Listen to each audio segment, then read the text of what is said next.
Spoštovani, dragi ljudje, ki ste se danes tukaj zbrali v tem prešernem vzdušju, v katerem se prav dobro počutim, moram vam povedati, da si nisem mislila, da me bo usoda pocukala za rokav in bom morala pri svojih letih prvič nastopiti na takšnem odru. Ampak tako pač je. Za dobro stvar je potrebno stopiti iz cone udobja. Tukaj sem zato, da spregovorim verujočim in neverujočim. Zelo sem bila vesela, ko sem zaznala novico, da so verske skupnosti pozvale vernike k podpisu, torej pobude za referendum, hkrati pa žalostna, ker neverujoči ostajajo zunaj tega okvirja. Povedati moram, da je temeljni postulat humanistične etike nedotakljivost človekovega življenja, tako kot je temeljni postulat religiozne etike svetost življenja. Mi imamo v ustavi zapisano pravico do nedotakljivosti življenja. Ne glede na to, so poslanci 27. julija letos na izredni seji sprejeli zakon, ki ga imenujejo Zakon o pomoči pri prostovoljnem končanju življenja. To je novorek. Namen novoreka je, da odvrne z besedo debato od bistva. To je zakon o pomoči pri samomoru in to je zakon o dolžnosti zdravnika in zdravstvenih delavcev o pomoči pri samomoru. Če začnem pri prejšnjem referendumu, takrat je bilo na listku splošno vprašanje, ki se je glasilo: ali ste za to, da se sprejme zakon, ki bo urejal pravico do pomoči pri prostovoljnem končanju življenja? Zagovorniki zakona so govorili o neznosnem trpljenju in ponavljali to mantro ob vsaki priložnosti. Človek bi moral biti brez srca in brez pameti, da bi pristal na neznosno trpljenje, če mu je to prisojeno in določeno. Vendar temu ni tako. Mi imamo paliativo, ki lahko pomaga pri lajšanju bolečin, pri lajšanju strahu, pri lajšanju dušenja. To ni več situacija izpred 2500 let, ko je Hipokrat rekel, da ne bo dal strupa nikomur, če tudi bi ga za to prosil. Pripravljalci zakona oziroma zakon sam v 3. členu govori, da je sprejet z namenom največje zdravstvene koristi. Torej smrt, pomoč pri samomoru je za snovalce zakona največja zdravstvena korist za bolnika. Potem govori o načelu spoštovanja človekovega časa. Če berete zakon, vidite, kako so pohitreni vsi ti roki. 3 dni od izjave človeka, da želi biti usmrčen, torej da želi storiti samomor, mora zdravnik to posredovati naprej, potem ga pogleda še en zdravnik in potem ga pogleda psihiater in tudi tam mora v 3 dneh odločiti, ali je ta človek duševni bolnik. Pri čemer vam moram povedati, da je termin duševna bolezen meglen. Po enem, torej splošno veljavnem dojemanju duševne bolezni gre za ljudi, ki so izgubili stik z realnostjo. In duševna bolezen in duševna motnja se tukaj v tem zakonu prekrivata. Duševna motnja je tudi, se dogaja ljudem, ki so povsem pri polni zavesti, zakon pa govori o duševnih bolnikih, pri čemer ne definira, kdo to je. Potem naslednje načelo. Načelo spoštovanja osebnosti in dostojanstva.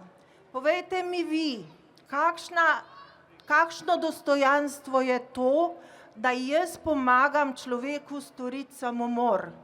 Pri čemer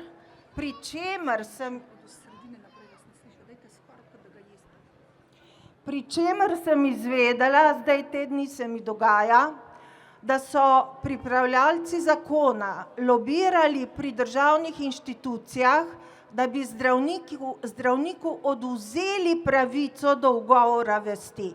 Odvzeli pravico.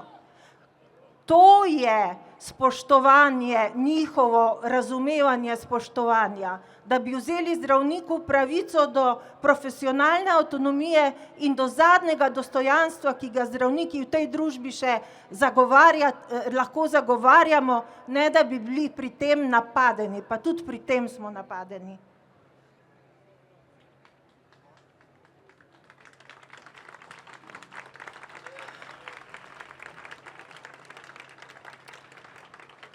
Naslednje načelo.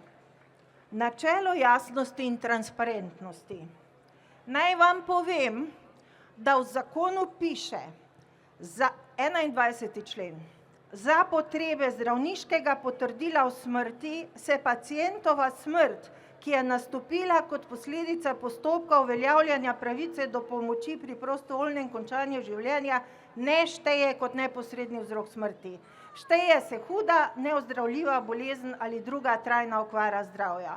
To pomeni, da ljudje, ki bi bili usmrčeni s pomočjo asistiranega samomora, na njihovem mrliškem listu ne bi pisalo, da se je ta asistirani samomor zgodil. Se pravi, mi ne bi imeli niti enega podatka, kaj se s temi ljudmi dogaja, niti ne bi imeli statistik. Za asistirani samomor po tem zakonu se lahko odloči vsak, ki je star 18 let ali več. Zdaj si pa vi predstavljajte, ta človek si izbere prostor in čas, kjer bi se naj ta samomor s pomočjo zdravnika, diplomirane medicinske sestre ali drugega zdravstvenega osebja zgodil. Če si ta človek izbere vaše stanovanje, kjer je podnajemnik, ali če si izbere nek motel v nekem zakotju, potem bo zdravnik moral priti tja, izvesti samomor in kaj, kdo bo potem, verjetno tega v zakonu ne piše, ampak verjetno bo šla policija na dom povedati staršu ali bratu ali sestri, da so tega človeka našli, in ko bo rekel, kaj se mu je zgodilo, ne bo razlog asistiran samomor, ampak neka izmišljena bolezen. To v tem zakonu piše. Bom malo skrajšala.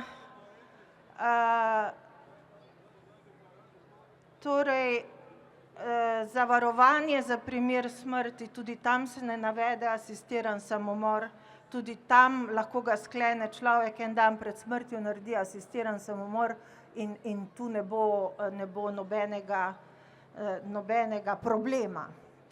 Moram vam tudi povedati, da sem dobila informacijo profesor Slavčeve, mi je poslala predavanje profesor Ponikarjeve, Buturović Ponikvar, ki sodeluje v Evropskem združenju za evtanazijo in me je opozorila na trgovino z organi.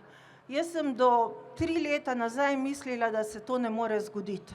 Sedaj iz prve roke dobivam informacije, da je v Kanadi že 15% vseh transplantiranih organov pridobljenih z evtanazijo, in dobivam informacije, da se uveljavlja geslo nobeno truplo naj gre pod zemljo z enim zdravim organom. Torej, moj poziv je, da se udeležimo referenduma, da se zakon odpravi in da nemudoma pristopimo k sprejetju in pripravi zakona o paliativi, ki bo lahko ljudem dal možnost, da jih ne bo bolelo, da jih ne bo strah, da bodo ob umiranju pri njih ljudje, ki jim zaupajo, in to je dostojanstvena smrt. Zdravniku pa ne bo nalagalo, torej moram povedati, da obstaja ugovor vesti, ampak en zdravnik je dovolj, da vse bolnike, ki želijo asistiran samomor v Sloveniji opravi. V Kanadi sta 2 zdravnika doslej opravila 900 evtanazij. Hvala za pozornost.